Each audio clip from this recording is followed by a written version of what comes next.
Yeah, the third type of broad type of intellectual property is patents. I don't have a whole lot to say about patents. I'm not a patent attorney. It's a very specialized field. But patents cover inventions and processes and actual machines and mechanical processes. But in this day and age, this is also now applied to certain computer processes. It can even be applied to biological processes of creating certain, man-made cells and man-made plant varieties and these types of things. It's possible that some artists have created their own mechanisms for developing things that could be patentable. I'm just thinking off the top of my head, some sort of machine that's a combination of things that splatters paint, that it wasn't intended to splatter paint, let's say, in its original formation. That could theoretically be a patentable device. If you have anything that might be patentable, you really need to talk to an attorney, and you really need to be aware of the time requirements for filing a patent. If you don't file a patent within a certain amount of time of having created and published the product with the public, you can lose all of the rights to it, or lose the exclusive rights. What's that? Would a new method or technique? Probably not, but today, people are really pushing the boundaries of patents, and if it involves a special piece of equipment, there's a chance that it could be, and it's worth exploring. Yeah. So all of this intellectual property that we've talked about, that hopefully you can go home and you can identify, and you can say, am I notifying people about this? Do I need to take any steps to register it? Really, the other extremely important thing you can do is think about contracts. Whenever you contract with somebody to make art, to sell art, to work for somebody, to partnership to work on a new project, intellectual property terms in these projects are critical. If it's not in writing, it could all be up in the air, and you may own nothing. And it's very important to discuss in these agreements who owns the work, who owns the right to say it's mine, to control it in the future, to register it, who controls how it's going to be used, who controls any new work that's created as a result of a relationship or a job or a contract. And are there any restrictions in how we're going to allow this to be used as part of a project or under an agreement? And how's the money? If it's something that's intended to generate money, how are we going to split the money? Is it going to be even? Is it going to be different percentage? Is it going to be, somebody invests something and they get their investment back first and then it's split? And there's a whole, world of possibilities there. But all of these things should be addressed in writing. Also, how do you get out of the relationship?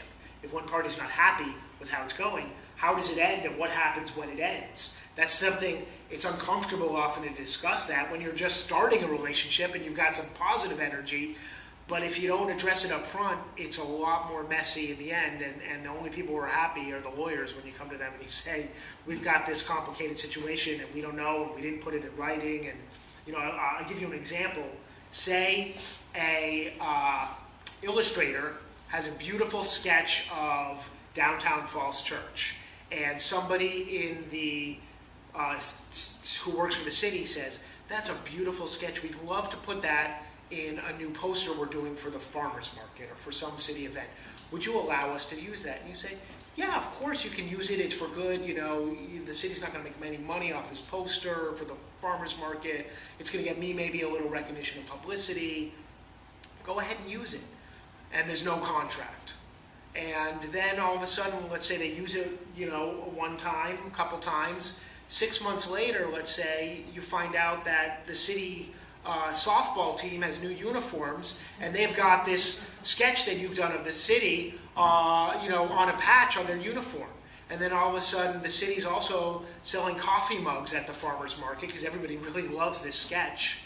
And they're taking $5 per coffee mug with this sketch on it that an artist designed and linked to the city, but the terms weren't clear when they linked it. Who controls it in the future? Who controls it for other things? Do they have to attribute my work, do they have to say copyright the name of the artist, Eric Pelton, on the image itself, on the poster, on the mugs, or on the shirts? Or can they just, pretend that they own it without attribution?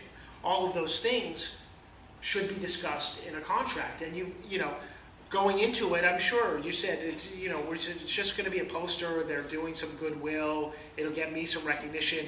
Why would I need to worry about putting that in writing or spend money on an attorney? But you can see it could turn out, the city could actually be using that for years and years and years and generating a lot of revenue without your name ever coming up again and without you getting a cent from it.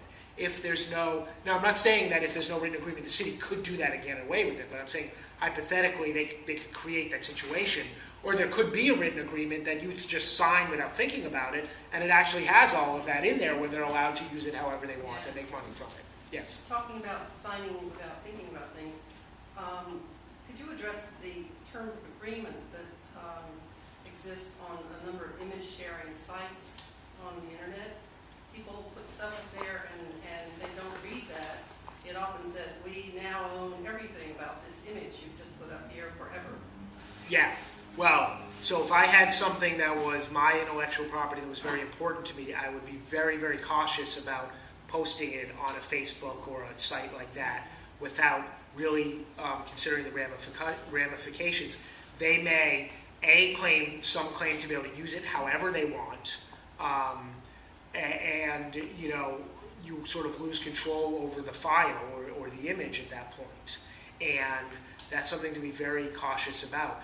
One way to a little bit guard about that, again, is to have some sort of copyright notice embedded in the digital image so that every time, if somebody does reproduce it or does do a screen capture and use it and stuff like that, they can't get rid of that embedded copyright notice that comes back to you. Now, that doesn't, I'm not saying that resolves the situation, but everybody, even me, clicks on these agreements without reading them all, because you could spend all week trying to read one of those agreements and making sense of it. But I think some of the photo sharing sites particularly aren't bad about this. Those kinds of things. I don't know. Sorry, what? Yeah, I'm not familiar. Maybe. Yeah. What? Flickr. Yeah. Right. If you post it, for example, where do you think I got the photos for my slide? Yes. Right. I copied them from the internet. Now, this is fair use. I'm not trying to make any money off of them. I'm educating people. It's fair use, which is another whole copyright issue that we probably don't have time to get into in too much detail because it's very complex and a lot of gray area tonight. But there's nothing that prevents me from right-clicking on a site that's Flickr or Google Images will pull it up from a million different sites and saving it and putting it into my presentation. So if it's something that you really care about, you really have to be careful about what ways you're going to post it. I guess the safest way is to do it in a safeguarded website that you control. There are mechanisms in the coding that I don't know how they work, but where you can actually prevent people from right-clicking and copying the image. You can still screen print. They can still screen print, right? So you still need to have copyright notice around it or in it. There are also, I don't know, this wouldn't capture the screen prints because it's really more for capturing text. There are some websites you can subscribe to that will then, I think Copyscape is one of them, that will then index your site and look for copies on the web and notify you when it's found text that's copying the text on your website, a sentence or more or something like that, so that you can decide if you need to contact them and ask them to take it down. I don't know if that works for images, how that works for images or not. The technologies are getting a lot more sophisticated. I know Associated Press and the news companies have come up with some new tools that are allowing them to track their articles and photos, and so it is only a matter of time before we can use those tools more readily. But really the answer is, if you're unsure, don't do it, or at least be aware of the ramifications if you do it. I know